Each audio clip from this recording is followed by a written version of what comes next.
السلام عليكم. غنحتاجو بعض الخضر المبشورة. التفاصيل غادي نحطهم لكم اسفل الفيديو.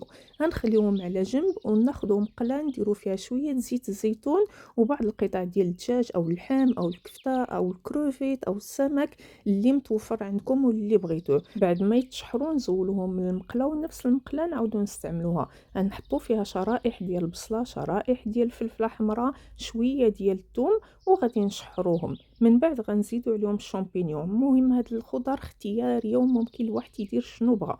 غنزيدو عليهم التوابل، شويه د البصل، سكينجبير، شويه ديال القزبر اليابس والملحه وشويه د الحار اختياري. وغادي نخليهم يتشحروا مزيان مزيان، ضروري يتشحروا حتى ينشفوا من الماء والا الوصفه ما غاديش تنجح لينا. غنعاودو نرجعوا هادوك القطع ديال الدجاج ونخليهم يتشحروا، من بعد نطفيو عليهم النار ونخليهم يبردوا. نرجعوا لهادوك الخضر المبشوره غنلقاوها طلقات السوائل اللي فيها. نحاولوا نعصروهم مزيان مزيان، والسوائل ديالها ما نتخلصوش منها، ممكن نستعملوها في الشوربه او نطيبوا بها الرز او اي وصفه اخرى. غادي نزيدوا عليها بعض التوابل، الملحه، البزار، سكينجبير والقزبر اليابس وشويه ديال الثومه.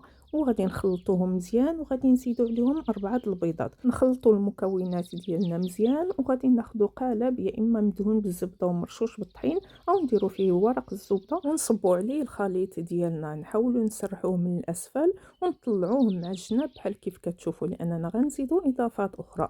غنجيبوا هذاك القطع ديال الدجاج مع الخضيرات مشحرين وغادي نحطوهم ونمشيو نوجدوا خليط الكيش. غنحتاجو 2 بيضات و200 غرام من بديل كريم الطبخ اللي سبق ليا حضرت معكم. نخلطو مزيان حتى يمتزجوا المكونات وغنصبوه فوق الكيش. نحاولوا ملي نصبوه نطلعوا الجوانب ديال اساس الخضر باش ما يخرجش لنا السائل على برا. ندخلوها الفرن على درجه حراره 180 درجه مده 45 دقيقه. وها هي الكيش ديالنا، احسن كيش ممكن تحطوه على مائده الافطار في شهر رمضان. ما شاء الله كلها خضر، وجبه متكامله. وما تنساوش اختياراتنا اليوم هي صحتنا ديال غدا.